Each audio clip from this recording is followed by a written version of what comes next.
Now we'll get into it. A few more people are jumping on as we speak. But this is pretty much going to be a conversation really with everybody that's on here. It's going to be a bit interactive. So I mean, yeah, speak up, unmute yourself if you can, or just put it all in the chat box as well. But yeah, we'll make this as interactive as possible with everybody contributing. But basically, the whole purpose of today is to talk about jobs that suit athletes' transferable skills. So that's going to include. I'll go over the agenda real quickly. I'll share my screen. Okay, let me know if you can't see that. But hopefully everybody can see that, which is good. So yeah, so we'll talk about jobs that suit athletes' transferable skills, and basically some of the things that I'll cover. So I'll just quickly go into my story so everybody has a better idea of who I am, where I've come from, and why we're here. Then we'll get into the nitty-gritty, like what are athletes' transferable skills? What are you good at? What do you pick up as an athlete? And how is it transferable into the business world? So we'll brainstorm this section. I want to make that as interactive as possible. And then from there, we'll talk about, obviously, we're Athletes to Business is a recruitment agency. So we place athletes into jobs all day, every day. We speak with athletes who are in jobs all day, every day for the last 4 years. So what are the most common jobs that athletes transition mostly into? And again, I'm curious to see what you guys would think as well, and see if it aligns with what we're seeing in the market as well. And then there's one or two most common jobs that lead the pack for athletes. So we'll talk about that as well. And then finally, for anyone who's curious about the best way to go job searching, it's not through Seek, it's not through Indeed, it's not through LinkedIn Jobs.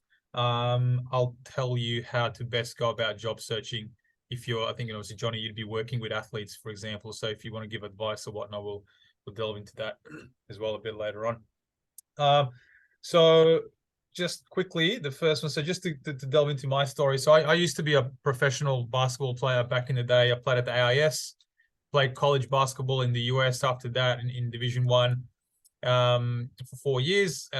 Played also in Europe professionally across Eastern Europe. My background is Croatian. I was born there.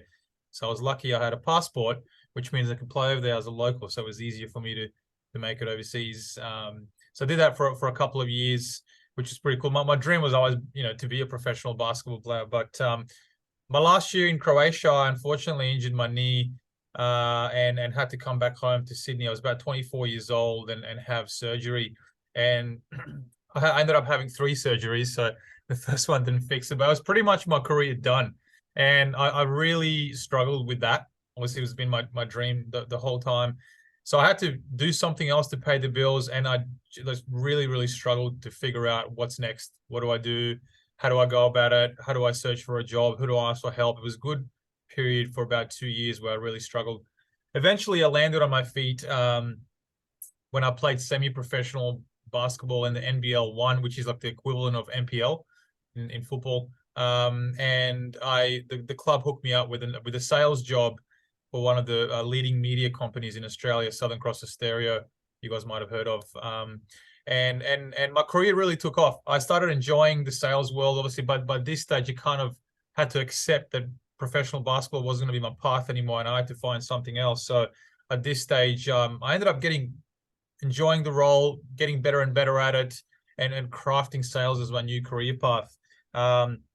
A good 3 or 4 years into my sales career, I really missed that element of doing something that I was genuinely passionate about.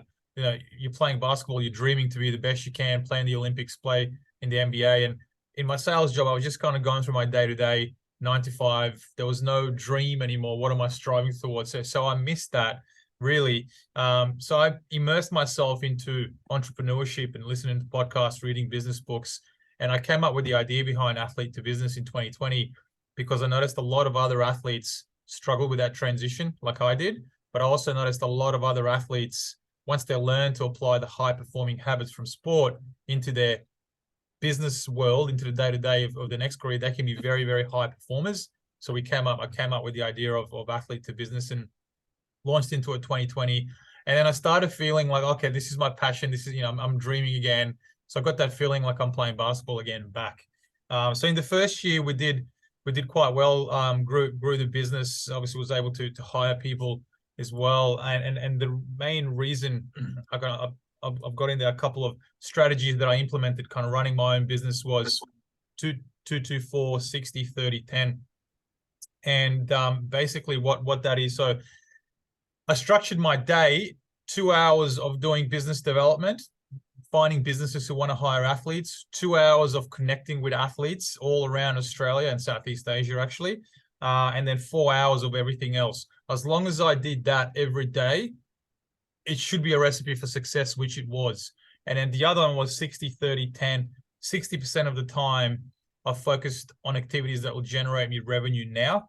30% of the time, I focused on activities that will generate me revenue in 3 to 6 months. And then 10% of the time on activities that will generate me a revenue 12 months and onwards. So I stuck to those two formulas all day, every day. And that's kind of how I grew the business in the first year. And you know, as we have more people and more things happening, things are evolving. But I shared that as a bit of a structure. You know, we all had structure in sport. And I found my structure in my day-to-day as a business owner, which I'm enabled to be successful. So that's a bit about me, and we'll talk about questions and all that towards the end. But I wanted to make this part here interactive and talk about the athlete's transferable skills. So let's amongst each other here, if you want to unmute yourself or put it in the chat, what are skills that athletes pick up from sport that you think are transferable into their next career or into the business world? Feel free to jump in if you like. Anyone just blurt out some transferable skills or attributes that athletes pick up, and put it in the chat if you feel like it's easier for you as well. I think I'll start with a couple of obvious ones. Obviously, I work in a day-to-day, but Steph's just written there resilience, right? Which obviously we all face failure and adversity during our playing careers.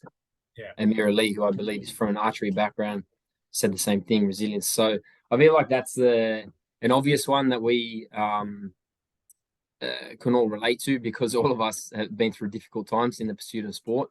And it's one of the most obvious ones when we I suppose sell the idea to companies as well, is that resilience, is that they want to know, even when companies interview our candidates, quite often they'll ask them, tell me something that you've had to overcome in your life. They're not talking about business, they're not talking about success. They want to know, tell me about that 6-month injury that you had to overcome and what that was like emotionally for you, or tell me about what it was like to go and adapt to a new country, learn a new language, and have to perform at your best. So yeah, for sure, it's transferable in many ways, and it's really, really highly valued.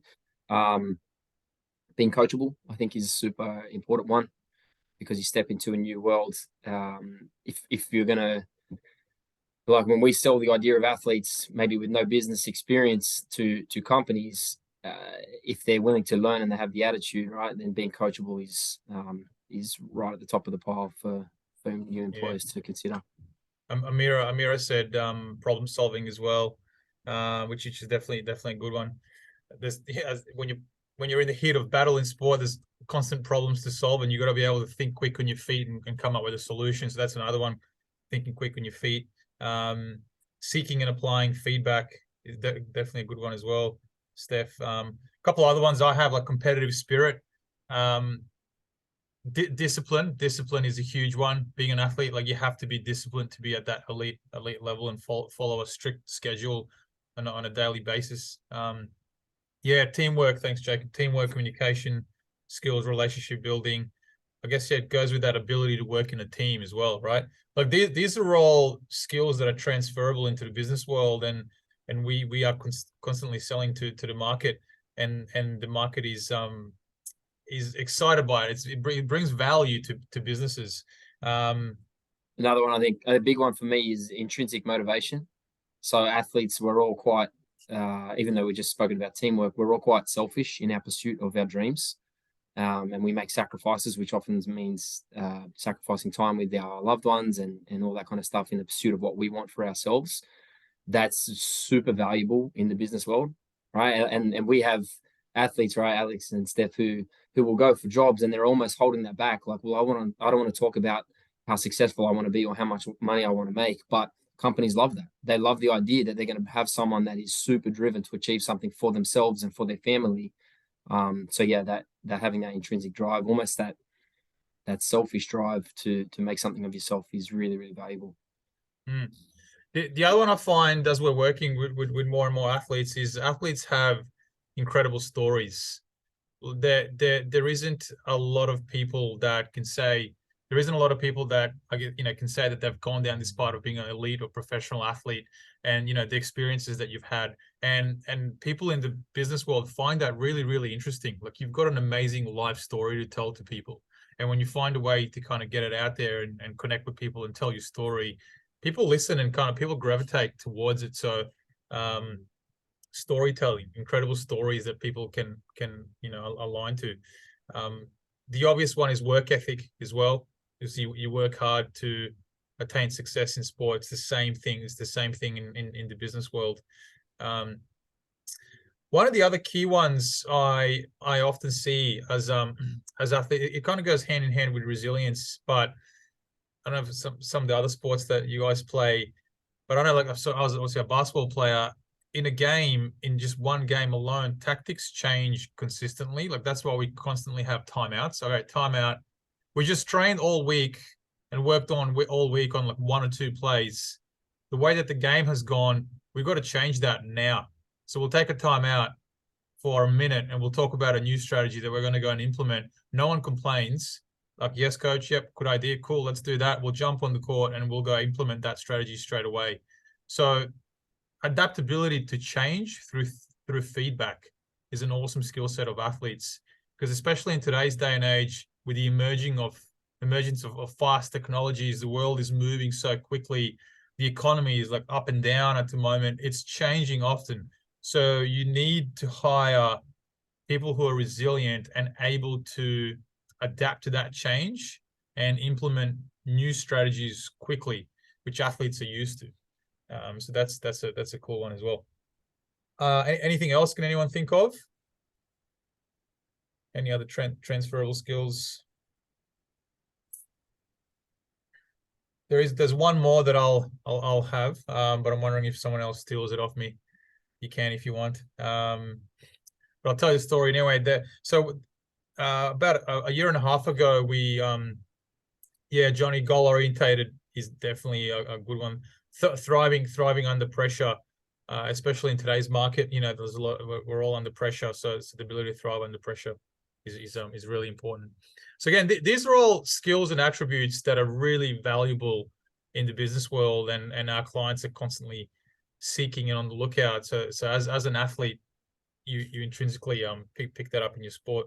And not everyone has them. That's the thing too. Like, so many athletes walk away from sport feeling inadequate, unqualified, underprepared, but we have a skill set and set of attributes that not everyone has. So while athletes don't always have the same, some do, right? Some that do qualifications, but don't have necessarily the same experience. Like, you talk about and Ante Kovic, I'm sure he won't mind using him as an example, but a guy who stayed in professional sport for over 20 years and then in his 40s looking for a new career path, that was very intimidating for him to feel like everyone else my age is a managing director or in charge of this company or running this company. And he felt very much like he was starting from scratch. But the skill set and the maturity that he had through sport made him an exceptionally attractive to a lot of companies. So it's not just that these are great things that we have. There's a lot of things that we have that your regular person doesn't get exposure to in their career. Yeah, I often speak to athletes who are like, "Oh, I've just been an athlete my whole life. I don't necessarily have any qualifications, experience, etc., etc. I'm kind of scared. What's out there? What can I do?" But we're seeing it firsthand at the moment. It's kind of like you have more than a university degree. You have so many life experiences, and you're in a high performance environment, like a very high performance environment that is so transferable and sought after in the business world. So I guess the other reason that we created this platform is to give athletes confidence and assurance that what you're doing as an athlete is extremely valuable in your post-sport career and whatever you do next to a lot of businesses out there. One of the big ones is intensity. Athletes come with a certain level of intensity that non-athletes might not. As an example, we placed, I'm sure you won't mind, we placed an NRL player into a role, Kurt Dillon, a couple of years ago.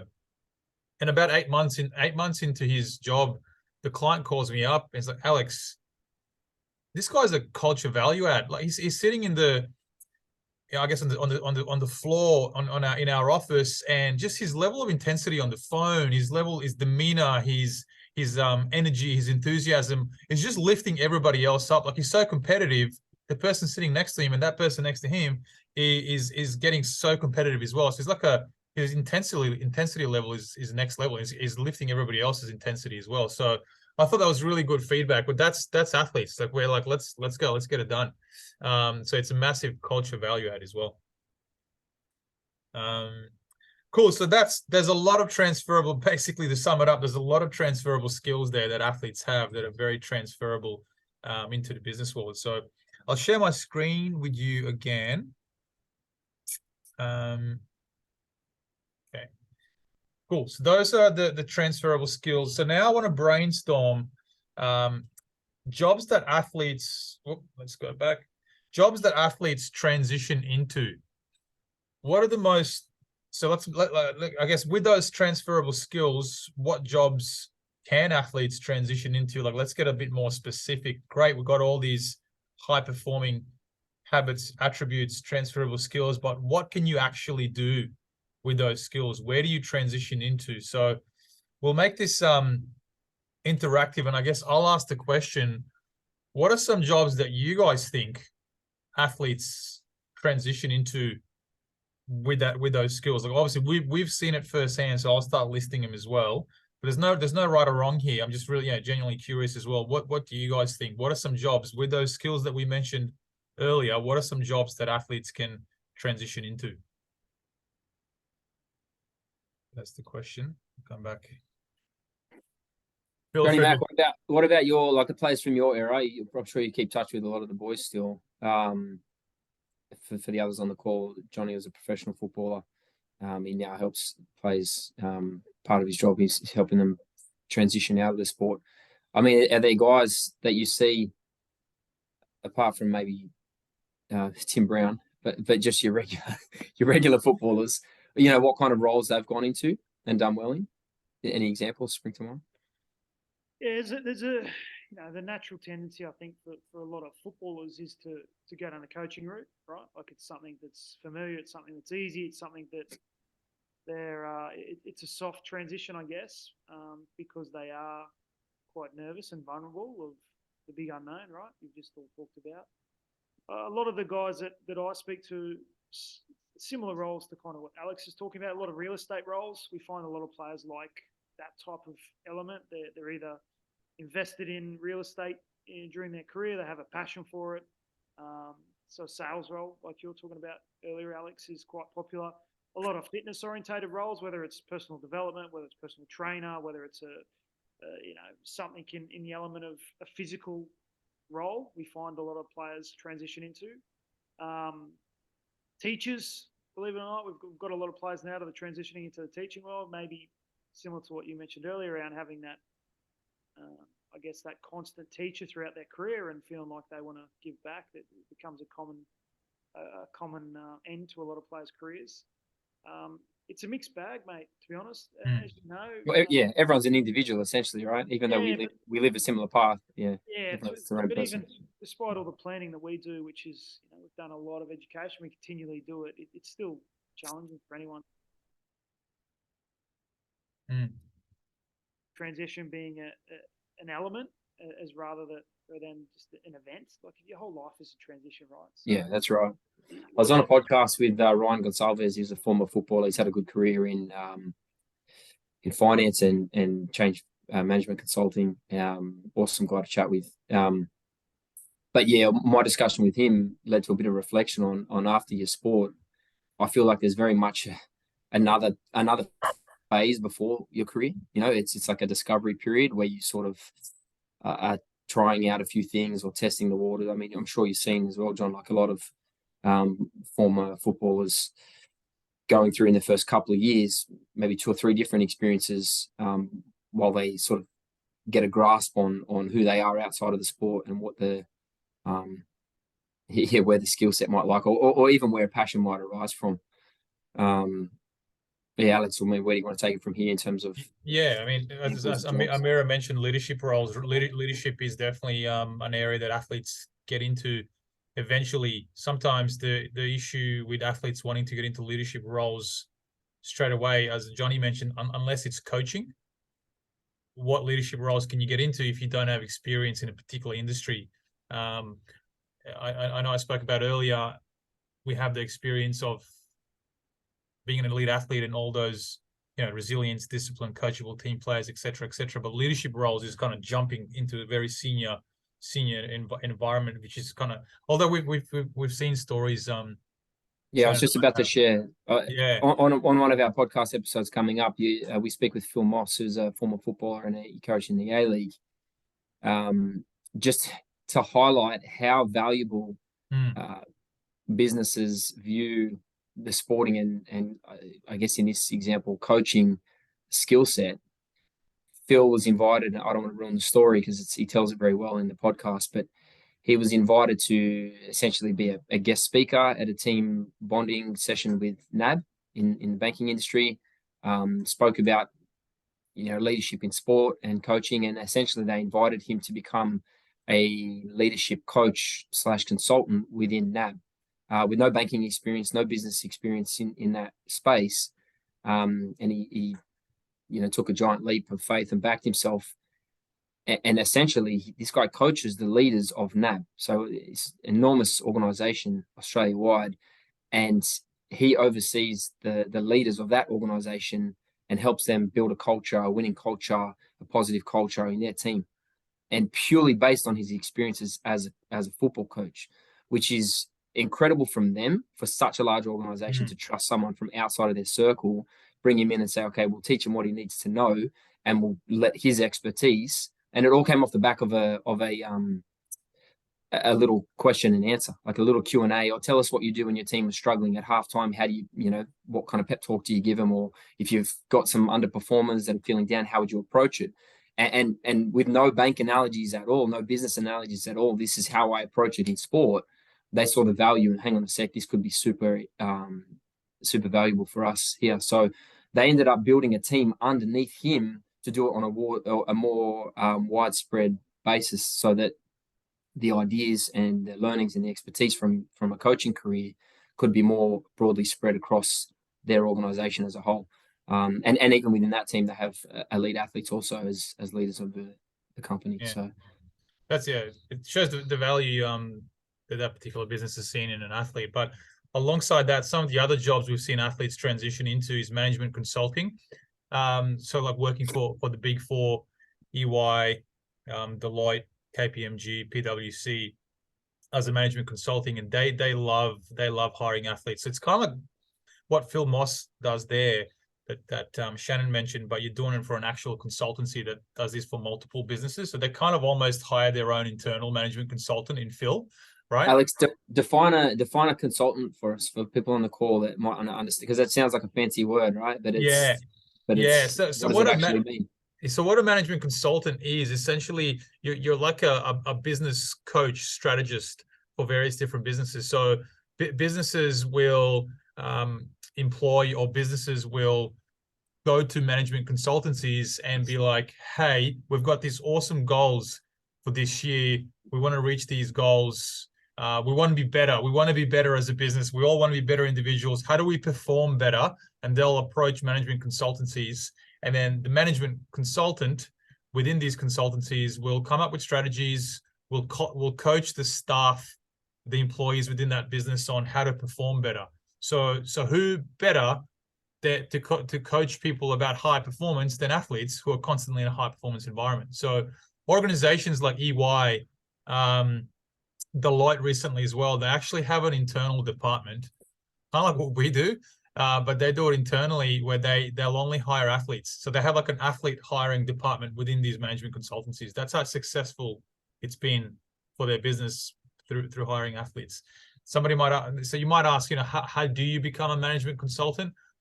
It's network is a big one, and I'll touch on that towards the end. But obviously a degree helps. It's a very, very, high up corporate type of role. Any kind of degree helps, but alongside the network. Yeah.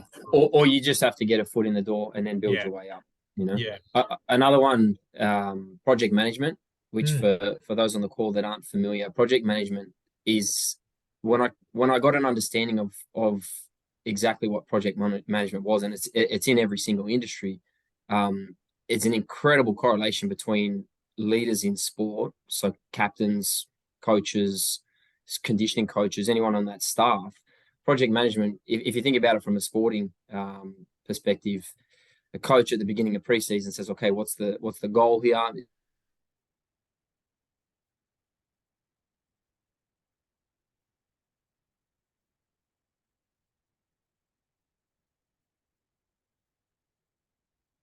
To achieve in the next few months. Defensive coach are in charge of that. Fitness wise, where do we need to be at? Conditioning coach are in charge of that. And then the head coach's job, essentially, if we're talking about my sport, football, is to manage that team of leaders to ensure that everyone's hitting targets. Okay, are we fit enough after the first month? Sweet. What's our next goal for the next month? And making sure everyone's on track to meet at the right at the peak so that we can achieve success. A project manager, same thing. They see the bigger vision. All right, let's say we're building an app. All right, and the project is to launch the app, and they help build the team. So we need a designer, a developer, UX, UI, whatever it might be along the way. The project manager's job is to create the timeline. All right, so if our end goal is in 6 months to launch this thing, where do we need to be at after 3 months, and how do we get to that 3-month milestone?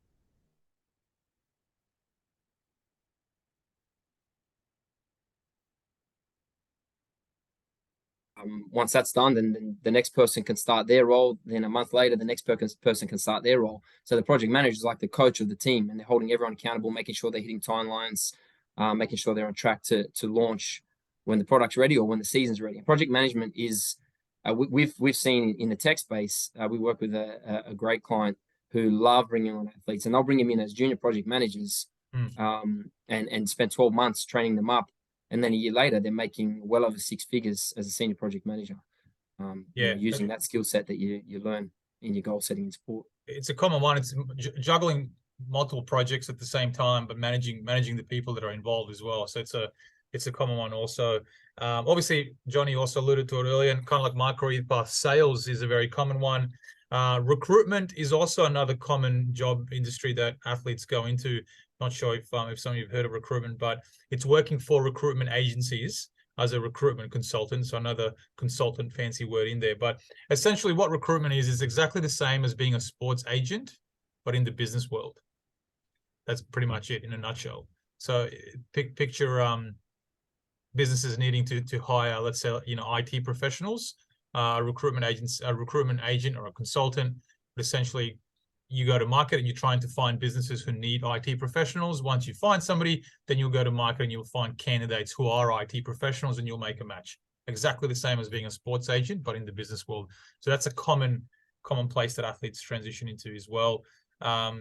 Sales and recruitment are very similar. It's competitive. It's highly competitive, adrenaline rush, high performance environment. So it caters to that competitive nature of athletes. Some other common ones I've seen is finance. A lot of athletes love getting into the finance sector, and that's across investment, private equity, venture capital, mortgage brokers. I've seen multiple athletes start their own businesses as mortgage brokers as well, after kind of being in the industry for a little bit. Financial advisors is another one. Again, it's quite competitive, and finance seems to be a popular transition for athletes. Kind of as part of management consulting earlier, learning and development teams. So some larger organizations will have, the short term is L&D teams, so learning and development, which is kind of like what Phil Moss was hired for, but it's internal. It's a department that specializes in coaching and managing high performance and staff. So again, getting them to be better performers. So learning and development, helping people work under pressure. That's a common one for athletes as well. as Johnny alluded to earlier, teachers, there's a lot of athletes who go into teaching. Athletes love coaching. Obviously, we've been taught, we're taught for a long time. We've got coaches, we're constantly being coached. And then kind of the other one we've seen is health and fitness. So there's quite a lot of athletes who become physiotherapists. Obviously, these things require degrees. Occupational therapists, personal trainers as well, strength and conditioning coaches. That's obviously more within the sport that they're in. But we see quite a lot of athletes go into that health and fitness space as well. So those are some of the most common jobs we've seen athletes transition into, and those skills that we talk about. Once you do transition into those with the skills, you can be quite a high performer. Is there any others? Anything else that anyone can think of? Yeah, I'd say I'd add one more. I think it's not easy for athletes to succeed in this straight off the bat without some other experience along the way. But entrepreneurs, starting their own, if it's a passion project or a side hustle that then becomes something more meaningful. A lot of athletes really love the idea, and similar for a similar reason why a lot of athletes do well in sales and recruitment is that they love the idea that their own hard work, their own commitment is going to lead to their own reward and satisfaction. And so that's why a lot of them are drawn to that entrepreneurial path, is because they're in charge of their success, essentially.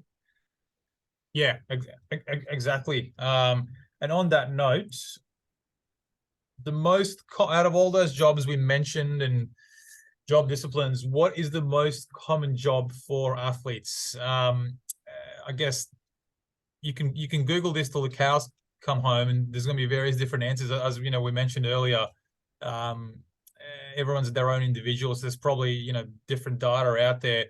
I guess this is more from our point of view. We've spoken to thousands and thousands of athletes in the last 4 years in various different roles, and there's one common job that we've seen we're educated guess where most athletes transition into.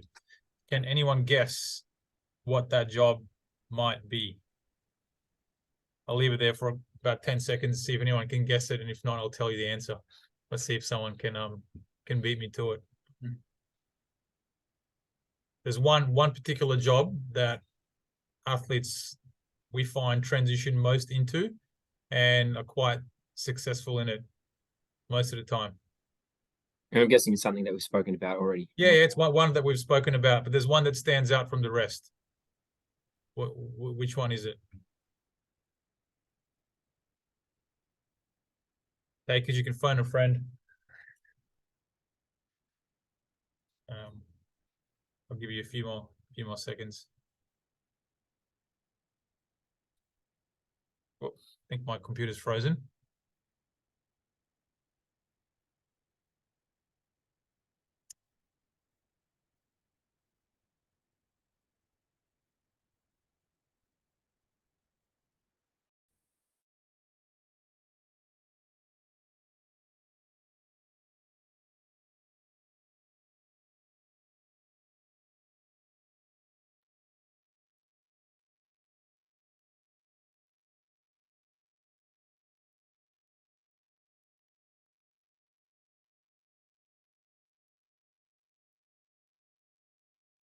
First, because your initial thought when you hear sales, if you haven't been around business previously or know people that have worked in sales. Alex, you there? Sorry, my computer completely cocked it. I'm back now. So Jakey guessed sales and I went with it. So that's what we were talking about. Yeah, sales is the correct answer. Yep. Well done. And I was just saying to them that it's a word that often scares athletes off. They don't like the idea of being a pest or bugging people. And so and I understand in a junior sales role, people could feel like that if you're doing door knocking or you're out in the street or you're doing 100 cold calls a day. That's not easy. Those kind of experiences are really highly appreciated by potential employers because they love the idea. Same reason as sport. If they look at someone's resume, that we see this daily basis where someone, even if they doubt themselves and say, "Oh, I did, sales on the street for a year," and that person might not feel overly proud of that experience because they understand it was a very entry level sales experience.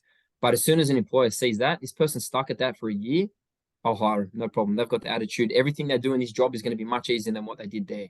So having that kind of sales experience, whether it's door knocking, out on the street, trying to meet people and make sales, 100 cold calls a day, whatever it is, very, very difficult entry into the business world.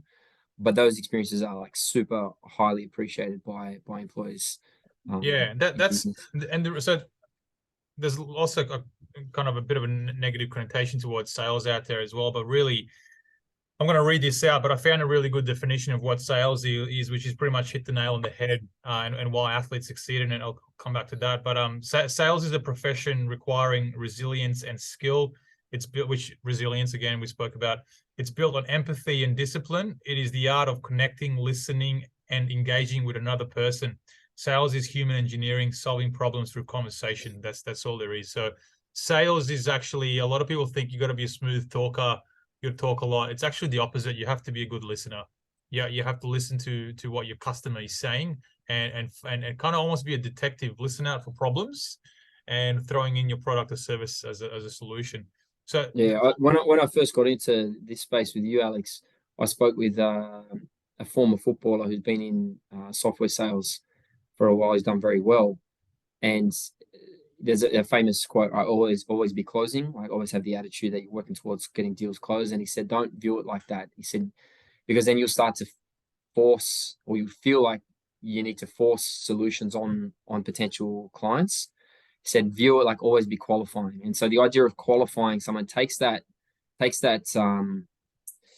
that bugging people feel out of sales and out of business, because what you're essentially doing, you're on the search for that ideal person that you can help. So if you have your list of who's your ideal clients in business, basically, who can you help? And when you speak to them, you're basically trying to learn about them. So like you said, Alex, it's all about listening. Well, does this person have a problem? If they don't have a problem, then I don't need to help them, and they can go on their way and keep doing what they're doing. If they do have a problem, why is this problem occurring? And you listen to them. And if you understand their problem really well, and you understand what your solution is, if the two match, the sale happens by itself, right? So that's the high level salespeople that we talk to, that we work with. They're just amazing communicators. They're just really good listeners. Yeah, so I think one of some of the biggest reasons I've got here, we find athletes transition into sales. There's zero barrier to entry. You don't necessarily need a degree. You don't necessarily need prior experience in particular field. You just need to have a lot of high performing habits that we spoke about earlier, and the skills like resiliency, discipline. You have to be coachable. You got to have a lot of work ethic. You have to have a lot of grit about you, which is what athletes naturally build in sport. There's a similar adrenaline rush to sport when you score a goal, or in basketball, you dunk. I never dunk. I can't jump. But score a three or anything. 6'11", man. Come on, I know. They called me Pog back in college. Pog is POG, prisoner of gravity. That was me. Anyway, but like when you score a big bucket, game-winning shot, like the adrenaline rush is unbelievable. Similar in sales, like when you make a big sale, you get a big commission check. Uncapped earnings is another one. In sales, the harder you work, the more you get paid. There's obviously a base salary that you get that varies depending on your experience, etc. But your salary at the end of the year could be really anything you want. As hard as you're willing to work, that's what you'll earn. So athletes love the fact that, okay, the harder I work here, the more I'll actually get paid, which is the same thing in sport. As we all know, the better you play, the better contracts you can sign the following year, etc. It caters to our competitive nature. If you're not a competitive person, I find you'll struggle in sales. You have to be competitive. You have to want to win, and that's what athletes are. Some of the advantages we've found that athletes get by working in sales is they build themselves a network. Obviously, we're talking about B2B sales here, business to business, and you're speaking to a lot of businesses out there. Most sales jobs, you're selling to C-suite executives, so it's CEOs, CFOs, COOs, business owners, etc. So you're building yourself this massive network that you can utilize for your own personal gain as well. So I'll give you an example. Along with that, sales is as Shannon alluded to it earlier, sales is a really good gateway into other departments or other roles. So it's a good entry into, great, you can make an awesome career, But hypothetical, if you work in sales for 12 months, you're like, you know what, this isn't for me, but I really like what, John or Jill over there is doing in the marketing department. I want to work in marketing, or I want to work in PR. I want to work in finance. I want to work in, administration, whatever it is. You can kind of slide your way into that department through the sales channel. Like, I'll give you an example. About 3 years ago, we placed a retired cricket player into recruitment, actually, which is like sales. And this particular person's job was to recruit in the business analyst sector. So they're recruiting business analysts for companies. That was their sector. And long story short, this person actually wanted to be a business analyst themselves, just didn't have a network, didn't have a degree, had no idea how to become a business analyst. So this particular person worked in recruitment as a business analyst recruiter. So for an agency that specializes in recruiting business analysts.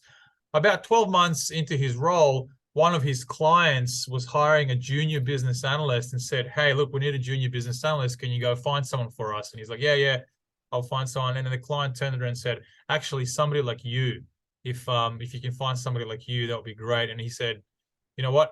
I'll do it." And so he ended up getting that role. You got me there. I think my internet cut off again.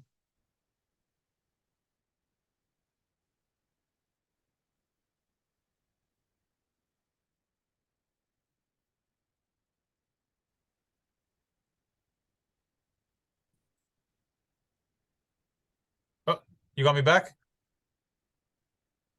You're back. You there? Yeah, You I'm back now. Yeah, so no, I lost your audio. sorry, yeah. Yeah, the audio's. I got to talk to these office people here with the internet. It's really slow. You got me back now? Yep. Yeah, cool. So yeah, that's a story of kind of how sales allows athletes to slide into other departments as well. One other benefit or reason we see athletes transition, Shannon said it earlier about entrepreneurship. When you're working in sales, you're essentially running your own business within a business, but you're equipped with a base salary. You're equipped with all the resources, so athletes feel a bit more safer to kind of have a base salary and a lot more resources and coaching behind them. So, but you are essentially running your own business within a business because you're earning commission with the more you sell. So that's been the most common area we've seen athletes transition into. So yeah, anyone have any questions about that or anything else from that? Whilst I pull up the next slide, which will be the last one. But if And anything, just on that, I'll just add to it as well. Like Jakey said earlier, transferable skills, and he wrote relationships. Like that's essentially what it is, right? It's you're building relationships. Like high level sales is not calling up a CEO and then trying to pitch something to him and sell it to him. It's getting to friendship level with this person and understanding them and their company inside out, so that you know when you can help them and you just help them. So it's I mean, so many of us, especially as athletes, I know so many of our candidates and athletes that we work with in business, the majority of their business meetings is sitting down talking about the game from the weekend. And they'll be in a meeting for 30 minutes, and for 20 minutes, they'll talk sport because both parties are interested in that. So they want to talk, they want to share that almost like friends. And then the last 10 minutes, they talk business and they make a deal. Yeah. Yeah, that's what we said earlier about the stories that athletes have is really advantageous for them in the business world. So the final one I want to share is, I kind of gave a little teaser earlier. We spoke about the transferable skills and which job disciplines those transferable skills go into the most where athletes work. Now, if you're listening to this and you're kind of wondering, hey, I really like to be a management consultant, or I want to work in finance, or I want to work in sales, etc., etc. So here's just some quick tips on the best way to go about job searching, and it is 1000% on LinkedIn. If you don't have a LinkedIn account, go get one like now, and build yourself a LinkedIn profile and engage, put out content, engage with the corporate world, because the business world, the corporate world, especially C-suite executives, those that are high up, are on LinkedIn. They're engaging, they're reading material. It's an awesome platform for sharing information. I find it a really kind of people helping each other out, nurturing environment. But if you really want to build yourself a network, and get out there, get LinkedIn and start connecting and engaging with people. You can also, as athletes, you can share your story as well on LinkedIn, create like a little blog. LinkedIn makes it easier for you to write articles and write blog posts on there as well. Again, talking about your high performing habits in sport and what you're going through day to day, or if you are in the business world already, kind of what you've gone through, tying that up is something that people find interesting. The stories that you share. But as an example, this is I just shared with you guys an article that delves deeper into how to connect with people on LinkedIn, what to talk about, how to build yourself a network, and ultimately find a job if you need to via LinkedIn. So feel free to click that article that I just shared on the chat with everybody. It's on our blog. Actually, we might have to update that. That might not be able to open. So we'll share it with everybody after this. I just noticed the link needs to be updated. But essentially, hypothetically, if you want to be a management consultant, start connecting with people who are high up in KPMG, PwC, Deloitte, etc., and start engaging with them on LinkedIn. Connect with them. Reach out. Hey, great to see what you've done in the business world. Would love to pick your brain a little bit. I'm a current athlete, a former athlete, looking to be a high performer looking to transfer my high performing skills into being a management consultant. Would love to buy you a coffee, introduce myself, and learn from you, or jump on a video call, wherever it is. You might get knockbacks. People might not want to hear from you, but somebody will eventually. At the very least, you're putting yourself out there. You're building yourself, I guess, a personal brand. Eventually, somebody will be like, "Whoa, awesome! Here's an athlete who wants to be successful in the business world. I'd love to help this person out." So, applying on Seek, applying on LinkedIn jobs is one thing. That's good, but it's better if you go to the hiring manager or a business leader directly via LinkedIn, because it shows that you're proactive. And as athletes, we're proactive. We take initiative. It shows that you're proactive. It shows that you take initiative, and it shows that you want it really badly. I guarantee you a lot of other job seekers are not doing that. So you'll stand out from the crowd if you start reaching out to people directly on LinkedIn and growing a network there. So I hope that helps. Does anyone have any questions? We'll share this link with you guys via email. We've got your email. Who's applied for? Who's on the webinar? So you can have that link properly. That'll open. But yeah, does anyone have any questions around LinkedIn or tools or tips? I think this thing's about to run out shortly because it's only an hour. But if anyone wants to get in touch with us, here's my contacts. You can check out our website. That's the link to our blog, and you'll see a lot more blog articles on how to network on LinkedIn and how to job search. Connect with us on LinkedIn.